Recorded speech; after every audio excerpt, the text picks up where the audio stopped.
오늘 하나님께서 우리에게 주시는 말씀은 로마서 8장 31절에서 39절입니다.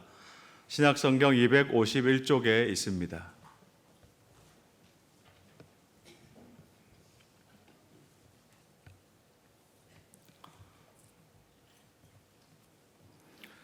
그런즉 이 일에 대하여 우리가 무슨 말하리요? 만일 하나님이 우리를 위하시면 누가 우리를 대적하리요? 자기 아들을 아끼지 아니하시고 우리 모든 사람을 위하여 내주시니가 어찌 그 아들과 함께 모든 것을 우리에게 주시지 아니하겠느냐? 누가 능히 하나님께서 택하신 자들을 고발하리요? 의롭다 하시니는 하나님이시니 누가 정죄하리요? 죽으실 뿐 아니라 다시 살아나시니는 그리스도 예수시니 그는 하나님 우편에 계신 자요 우리를 위하여 간구하시는 자시니라. 누가 우리를 그리스도의 사랑에서 끊으리요? 환난이나 곤고나 박해나 기근이나 적신이나 위험이나 칼이랴. 기록된 바 우리가 종일 주를 위하여 죽임을 당하게 되며 도살당할 양같이 여김을 받았나이다 함과 같으니라. 그러나 이 모든 일에 우리를 사랑하시는 이로 말미암아 우리가 넉넉히 이기느니라. 38, 39절 다 같이 읽겠습니다. 내가 확신하노니 사망이나 생명이나 천사들이나 권세자들이나 현재일이나 장래일이나 능력이나 높음이나 깊음이나 다른 어떤 피조물이라도 우리를 우리 주 그리스도 예수 안에 있는 하나님의 사랑에서 끊을 수 없으리라. 아멘. 오늘은 장명원 목사님께서 말씀을 전해주시겠습니다. 우리 장명원 목사님은 올 봄에 부임을 하셨고 실버 평원을 담당하고 계시고 쉐마 교회학교의 초등부 담당 교육자로 섬기고 계십니다. 장 목사님 지난 월, 화, 수 새벽기도 인도하시고 또 금토 초등부 성경학교 인도하시고 오늘 1, 2, 3, 4부 예배 말씀 전하시고 아마 태어나서 최고의 시간들이 아닌가 생각이 됩니다. 근데 우리 장 목사님은 하는 말씀 한마디 한마디가 다 명언입니다. 하나님의 명언의 말씀 전해주시겠는데요.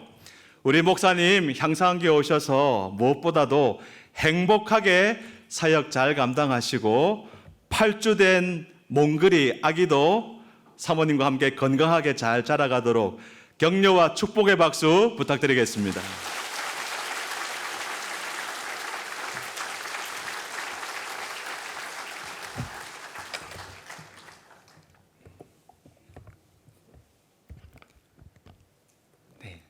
설교를 통해서 향상 성도님들을 만나게 되어 영광입니다. 끊을 수 없는 사랑이라는 제목으로 말씀 나누고자 합니다. 우리는 그 어느 때보다 풍요로운 시대를 살고 있습니다.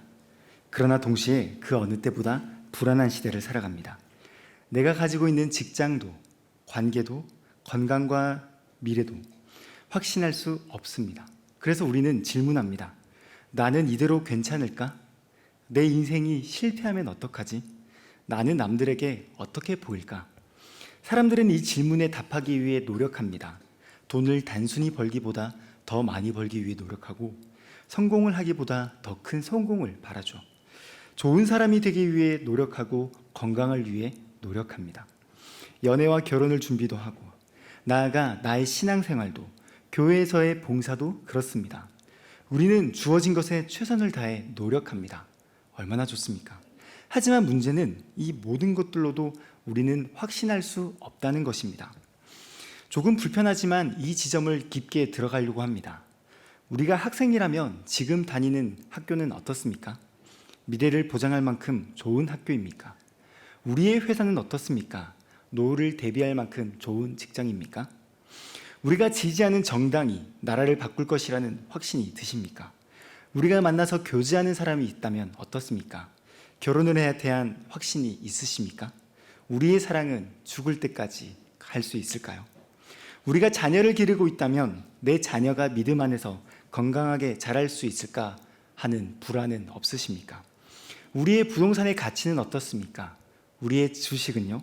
주가의 변동에도 흔들림 없는 확신이 있으십니까? 열심히 살아가던 우리는 이 지점에서 문득 길을 잃은 채 질문을 하게 됩니다. 대체 나는 무엇을 확신하며 살아갈 수 있을까? 우리는 지금 확신을 갖지 못하고 불안한 인생을 살고 있습니다. 왜 우리는 이렇게 불안할까요? 돈으로 행복을 살 수 없다면 돈이 부족한 건 아닌가 생각해 보라는 말처럼 우리에겐 돈이 없어서일까요? 건강하지 않아서일까요? 똑똑하지 않아서일까요? 그렇지 않습니다. 우리가 불안한 이유는 우리의 존재와 정체성을 흔들리는 토대 위에 두었기 때문입니다. 내적으로는 나의 행위나 성취에 있고 외적으로는 환경이나 조건, 사람들의 평가에 나의 정체성을 두었기 때문에 불안을 겪는 것입니다. 성경은 이것을 가리켜 우상숭배라고 말합니다. 그것이 나를 구원해주고 그것이 내 삶에 의미를 가져다 준다고 생각할 때 우리는 우상을 섬기고 있는 것입니다. 그런데 우상은 우리를 파괴합니다. 그러니 성공을 하면 교만해져 우울에 빠지거나 남을 깔보게 되고 실패하면 무너지고 좌절을 느끼는 것이죠. 칭찬에 행복해하고 비난의 존재까지 흔들리는 것이 바로 인간입니다. 오늘날 우리는 그 어느 때보다 풍요로운 시대를 살고 있지만 그 어느 때보다 불안하고 위태로운 시대를 살고 있습니다. 그러면 우리는 어떻게 해야 할까요? 우리는 어떻게 해야 불안을 걷고 확신과 소망이 가득 찬 삶을 살 수 있을까요? 성경은 우리에게 세상이 말하지 않는 이야기를 해줍니다. 예수 그리스도의 사역과 하나님 아버지의 사랑입니다. 성경은 예수 그리스도의 사역과 하나님의 사랑을 통해서 확신할 수 있다고 말합니다. 미래에 대한 걱정과 관계에 대한 문제도, 나라는 사람에 대한 자아와 정체성의 고민에도 흔들리지 않을 만큼 단단한 확신이 예수 그리스도와 아버지 하나님의 사랑에 있다는 것입니다. 그래서 저는 본문을 중심으로 우리가 삶에서 확신할 수 있는 근거 두 가지를 말씀드리려고 합니다. 첫째로, 확신은 예수 그리스도의 객관적인 사역에 있습니다. 우리는 변하지만 2000년 전 우리를 위한 예수님의 십자가 사역은 결코 변하지 않습니다. 둘째로, 확신은 하나님의 주관적인 사랑에 있습니다. 객관적인 그리스도의 사역은 나를 향한 하나님의 주관적인 사랑입니다. 예수님의 십자가 사건은 다름 아닌 저와 여러분들을 위한 하나님의 사랑인 것입니다. 우리는 이것으로 불안한 시대 가운데 삶을 확신하며 살아갈 수 있습니다. 이 확신은 우리를 더 이상 나 자신을 증명해야 한다는 압박을 받지 않게 하며 우리를 교만하게 만들지 않고 겸손하게 만듭니다. 서로를 있는 그대로 사랑할 수 있게 만듭니다. 복음으로부터 오는 확신이 저와 여러분들에게 있기를 소망합니다. 그리스도의 사역과 하나님의 사랑입니다. 먼저 그리스도의 사역을 생각하길 원합니다. 우리 첫 번째 문장을 한번 읽으면 좋겠습니다. 확신은 시작. 바울은 지금 본문에서 예수 그리스도를 말하고 있습니다. 로마서 8장 34절, 누가 정죄하리요? 죽으실 뿐 아니라 다시 살아나신 이는 그리스도 예수시니 그는 하나님 우편에 계신 자요 우리를 위하여 간구하시는 자신이라. 아멘. 우리의 정체성이 흔들리고 삶의 확신이 사라지는 두 가지의 결정적인 순간이 있습니다. 그것은 우리 안에서의 실패를 경험하거나 우리 밖에서의 고난과 환난을 경험할 때입니다. 여기 A라는 성도님이 계십니다. 이 A는 저와 같은 목회자가 될 수 있고 직분자나 목자가 될 수 있습니다. 혹은 직장인이나 학생이 될 수 있죠. 누구든 상관없습니다. 여기에 있는 A 성도는 나의 구원과 행복이 오직 예수님으로부터 온다는 것을 깨닫지 못한 상태입니다. 그는 오히려 자신이 가진 종교적인 모습이나 사회적으로 이룬 자신의 성취를 보고 있습니다. 사실 A씨는 교회와 함께 했습니다. 그는 모태신앙으로 태어났고 교회를 다닌 지 꽤 오래되었죠. 그러다 보니 교회 공동체에서 어느 정도 중요한 위치에 있습니다. 그가 없으면 부서나 목장이 운영이 되지 않을 정도로 그는 교회에서 중요한 사람입니다. 그리고 사회적으로 덕망을 받는 직업을 가졌습니다. 종교적으로도 사회적으로도 열심을 다하는 사람입니다. 우리는 그 사람을 가리켜 좋은 사람이라고 말합니다. 그래서 A씨는 은근히 자신의 모습에 대해서 어느 정도 자신이 있습니다. 다시 말해 확신이 나에게도 어느 정도 있다고 여깁니다. 하지만 문제가 생겼습니다. 세 가족이지만 나보다 더 신앙생활을 열심히 하는 사람이 생겨난 것입니다. 그러자 갑자기 그 사람을 향해서 비교의식이 생겨납니다. 질투와 경쟁의 마음이 내 안에서 일어나 버리는 것입니다. 연이어 회사가 어렵다라는 소리를 듣습니다. 그래서 권고사직을 당합니다. 슬픈 소식이죠. 그때 나는 세상이 무너져 내린 것처럼 인생이 내려앉아 버린 것 같습니다. 불안해집니다. 그러다 보니 신앙생활도 열심히 하지 못하고 있습니다. 나의 형편과 모습 때문에 불안을 느끼는 것이죠. 하나님과의 관계도 예전만큼 못한 것 같습니다. 나는 무언가 더 증명해야만 할 것 같고 교회와 사회에서 내 자리를 되찾아야만 할 것 같다라는 불안한 마음이 든다라는 것입니다. 여러분, 그에게 불안한 모습이 보이지 않습니까? 그러다가 A씨는 갑자기 자신의 의견이 기각되고 조금이라도 무시받는 느낌이 든다면 버럭 화를 내곤 합니다. 그에게는 불안한 마음과 불안한 분노가 가득 차 있습니다. 여러분, 불안한 그리스도인은 위험합니다. 불안한 그리스도인은 교회와 공동체를 무너뜨릴 수 있습니다. 저는 어떨까요? 이 지점에서 설교하는 저도 자유로울 수 없습니다. 저는 부임 후 설교를 하게 되었습니다. 설교를 통해 향상교회 가족분들을 만나게 되어 얼마나 기쁜지 모릅니다. 정말입니다. 하지만 제가 하나님의 은혜로 부임했다고 말하지만 제 안에 여전히 나를 증명해야만 할 것 같고 나의 설교와 나의 행동들이 사람들에게 평가받아야 한다라고 생각한다면 저는 어떨까요? 나의 설교를 사람들이 어떻게 들을까? 나의 모습을 사람들이 어떻게 평가할까? 저는 불안할 수밖에 없을 것입니다. 마치 준비가 되지 않은 가수가 심사위원 앞에서 심사를 받는 듯한 느낌을 지울 수가 없겠죠. 그렇다면 저는 하나님의 말씀을 제대로 선포하지 못할 것이며 저의 인격과 마음을 담아 성도를 자유롭게 사랑할 수 없을 것입니다.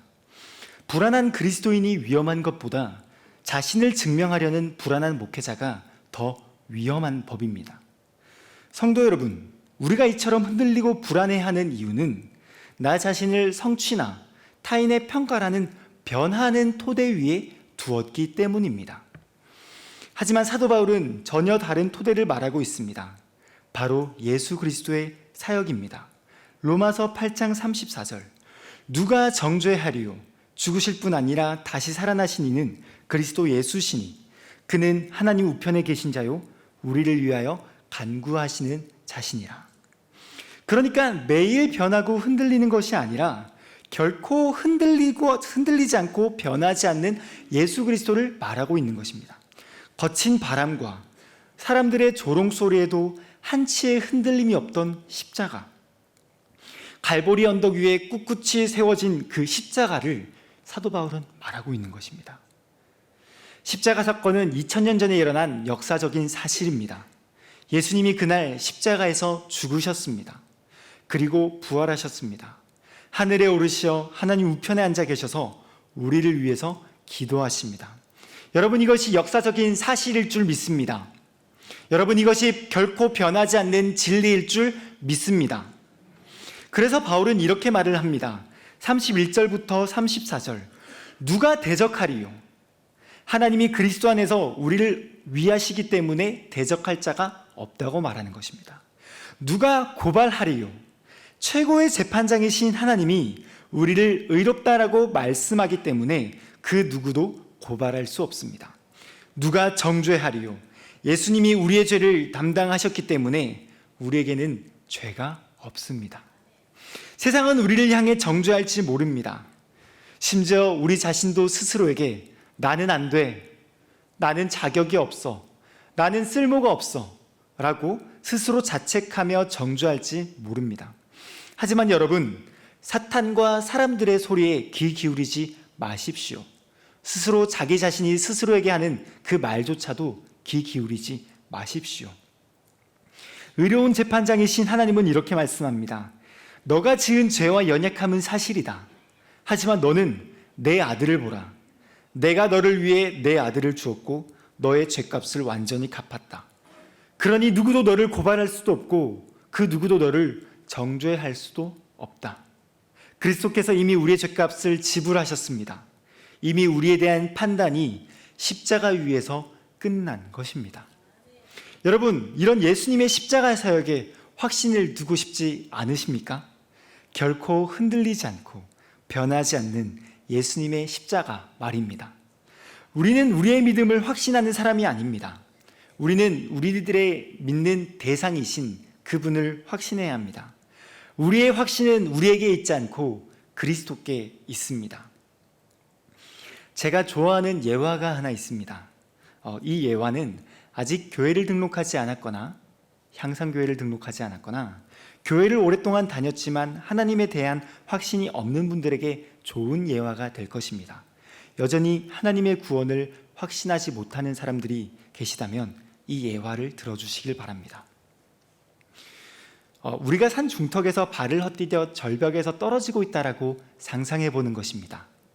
떨어져 내리는 순간 절벽 끝에 나뭇가지가 하나 보입니다. 나에겐 그것이 유일한 희망입니다. 나뭇가지는 생각보다 튼튼해서 나를 지탱하고도 남을 정도의 단단함이 있습니다. 그럼 어떻게 해야 할까요? 어떻게 해야 내 목숨을 건질 수 있을까요? 그것을 잡는 것입니다. 나뭇가지가 버텨줄 거라는 지적인 확신이 있더라도 손을 내밀지 않으면 추락하고 맙니다. 하지만 나뭇가지가 정말 튼튼한지 의심되고 불안한 마음이 있더라도 어쨌든 손을 뻗어 잡는다면 나는 살 수 있습니다. 어째서입니까? 실제로 목숨을 구하는 것은 믿음의 세기가 아니라 그 대상이기 때문입니다. 허약한 가지에 대한 강한 믿음보다 튼튼한 가지에 대한 약한 믿음이 훨씬 더 안전합니다. 허약한 가지에 대한, 세상에 대한 강한 믿음보다, 우리의 믿음보다 튼튼한 가지에 대한 예수 그리스도에 대한 약한 믿음이, 우리의 믿음이 훨씬 더 안전한 것입니다. 결국 우리를 구원하는 것은 우리의 강한 믿음이 아니라 강한 그리스도일 줄 믿습니다. 그래서 우리의 구원이 그리스도께 있을 뿐만 아니라 우리의 확신도 예수 그리스도께 있어야 합니다. 둘째로, 우리의 확신은 하나님의 주관적인 사랑에 있습니다. 우리 두 번째 확신은 함께 읽으면 좋겠습니다. 읽겠습니다. 확신은 하나님의 주관적인 사랑에 있습니다. 로마서 8장 37절. 그러나 이 모든 일에 우리를 사랑하시는 이로 말미암아 우리가 넉넉히 이기느니라. 여러분, 우리의 확신은 객관적인 그리스도의 사역이 나를 향한 하나님의 주관적인 사랑으로 경험될 때 더욱 커집니다. 우리는 십자가를 아는 것에서만 머물러서는 안 됩니다. 우리는 십자가를 나를 위한 것으로 생각할 수 있어야 됩니다. 십자가는 단순히 죄인을 위해서 죽으신 예수님을 말하지 않습니다. 십자가는 나를 위해서 죽으신 예수님을 말하고 있습니다. 예수님이 나를 사랑하셔서 내가 당해야 할 죄의 고통과 고난을 당하신 것입니다. 많은 사람들이 예수님이 십자가에서 죽으시고 부활하셨다는 것을 듣곤 합니다. 그래서 이렇게 말을 합니다. 예수님이 십자가에서 죽으신 사실 잘 알고 있습니다. 어릴 적에도 들어봤고 성인이 되어서 전도를 당했어도 한 번쯤 들어봤습니다. 잘 알겠습니다. 그런데 그것이 나와 무슨 상관이 있습니까? 라고 질문합니다. 그런데 많은 사람들은 이 질문에, 스스로가 던진 질문에 답을 듣기도 전에 손살에 치며 자리를 일어나 버립니다. 구원의 소식을 절반밖에 듣지 않았으면서도 다 들었다며 손살에 치는 것이죠. 그는 지금 복음의 이야기를 나의 이야기로 듣지 않고 있습니다. 여기서 우리는 복음의 이야기를 나의 이야기로 들을 수 있어야 합니다. 복음은 머리에서 가슴으로 내려와야 합니다. 하지만 사실 구원의 소식이 우리에게 와닿지 않는 이유는 따로 있습니다. 하나님의 사랑을 말하면서도 내 인생은 여전히 고난 때문에 힘들기 때문입니다. 그리스도의 사역에도 하나님의 사랑에도 우리에게 여전히 고난이 있기 때문에 이것은 잘못된 것이 아니냐며 따져 묻는 것이죠. 사람들은 말합니다. 아니, 하나님이 우리를 사랑하신다면 고난은 없어야 하는 것이 아니냐고요. 하나님을 믿지 않는 사람이 고난당하는 것은 어쩔 수 없다 하더라도 하나님을 믿는 나는 고난을 받지 않아야 하는 것 아닙니까? 하나님을 믿는데 그러면 내 삶이 조금 안락하고 편안해져야 하는 것이 아닙니까? 그렇기 때문에 그러한 질문 때문에 우리는 복음의 이야기를 받아들이지 않습니다. 그렇기 때문에 구원의 이야기가 더 와닿지 않는 것입니다. 하지만 여러분, 이것은 우리가 사랑을 오해했기 때문입니다. 여러분, 사랑은 친절과 다릅니다. 사랑은 단지 어떤 식으로든 당신이 행복하길 원합니다 라는 친절한 마음이 아닙니다. 우리는 사랑합니다 고객님 이라는 안내원의 말에 마음이 설레하지 않습니다. 혹시 그 말에 감동을 받은 사람이 계십니까? 그럴 수 있습니다. 우리는 사랑하는 국민 여러분이라는 정치인의 말에 정말 나를 사랑하는구나 라고 생각하지 않습니다. 물론 내가 지지하는 사람이 말을 한다면 감동받을 수는 있겠죠. 하지만 우리 모두 다 그렇게 느끼는 것은 아닙니다. 하지만 우리는 자녀를 꾸짖는 부모를 볼 때 사랑을 말하곤 합니다. 왜냐하면 부모는 자녀가 행복하기만 한다면 게임을 허락하고 밤새 노는 것을 허락하는 부모는 없기 때문입니다. 부모는 조금 고통을 주더라도 바른 아이로 자라기를 원합니다. 부모는 조금 고난을 주더라도 인격적으로 성장하기를 원합니다.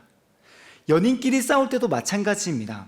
아무런 관심이 없어서 싸우지 않는 냉랭한 편안함보다 다투더라도 고통을 주더라도 관계를 깊게 맺어가는 것이 바로 연인의 사랑인 것이죠.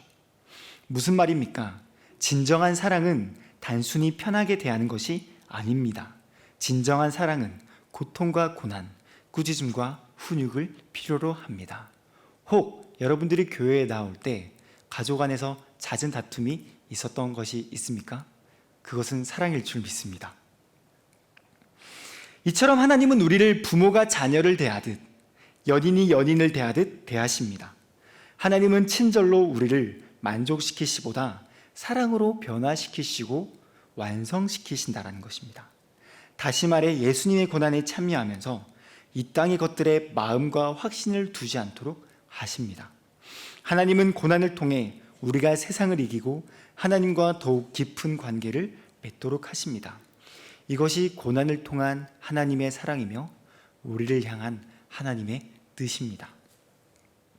그래서 사도 바울은 여전히 고난이 있지만 우리와 하나님의 사랑 관계를 끊을 수 없다고 말하는 것입니다. 로마서 8장 35절 누가 우리를 그리스도의 사랑에서 끊으리요? 환난이나 곤고나 박해나 기근이나 적신이나 위험이나 칼이랴. 아멘. 주 안에서 사랑하는 성도 여러분, 우리에게 하나님의 사랑이 있습니다. 우리에게 그리스도의 사역을 통해 흘러넘치는 하나님의 사랑이 있습니다. 여전히 우리에게 고난이 있을 것이며 실패를 경험할지도 모르겠습니다. 여러분, 이러한 이야기는 우리에겐 슬픈 이야기죠. 우리의 주가는 조금 떨어질지도 모르겠습니다. 저는 주식을 잘 모르지만 주식을 잘하는 사람들은 종종 이렇게 말을 합니다. 오르면 크게 떨어지고 떨어지면 조금 오르는 것이 주식이다. 여러분, 이 말은 맞습니까? 우리는 하루에도 수백 번 흔들리는 숫자 때문에 마음이 흔들립니다. 여전히 우리는 사람을 의식할 것이고 우리의 가치와 정체성을 나의 행위나 성취, 주변 사람들의 평판이나 환경에 휘둘릴지도 모르겠습니다. 우리는 그것들로부터 고통을 받고 괴로워할 것입니다. 하지만 우리가 그것들로 고통을 받는다는 것은 결국 그것은 나를 구원해 주지 못한다라는 것을 말하는 셈입니다. 우리는 그것으로 확신하면 안 된다라는 것을 말해주는 것이죠. 여러분, 그럴 때마다 십자가를 바라보시기를 바랍니다. 십자가는 오늘도 변함없이 우리를 사랑한다 말합니다. 로마서 8장 38절에서 39절 내가 확신하노니 우리를 우리 주 그리스도 예수 안에 있는 하나님의 사랑에서 끊을 수 없으리라. 여러분, 사도 바울은 지금 나는 노력한다라고 말을 하지 않습니다. 나는 노력한다라고 말을 하지 않고 나는 확신한다입니다. 우리 사도 바울의 말씀처럼 우리도 확신하길 원합니다. 저를 따라해 주시길 바랍니다. 나는 확신한다. 나는 확신한다. 여러분, 어떻게 우리가 확신할 수 있습니까? 어떻게 사도 바울이 지금 확신한다라고 말하고 있습니까? 자신의 믿음과 능력이 뛰어나서가 아닙니다. 자신이 노력해서 얻은 성취가 크기 때문도 아닙니다. 나의 필요와 만족이 그리스도 안에서 하나님의 사랑으로 가득 찼기 때문입니다. 십자가에 달리신 그리스도의 사역이 나를 붙들고 그 사역을 통해 흘러넘치는 하나님의 사랑이 내게 있기 때문입니다. 나는 확신한다. 말씀을 맺겠습니다. 우리에게도 그리스도를 통해 흐르는 하나님의 사랑이 있습니다. 그러므로 더 이상 자기 자신을 증명하려 애쓰지 않아도 됩니다. 이미 그리스도 안에서 하나님의 사랑을 받은 자 되었기 때문입니다. 그러므로 더 이상 타인과 비교하며 살지 않아도 됩니다. 하나님의 사랑이 비교할 수 없을 만큼 풍성히 채워졌기 때문입니다.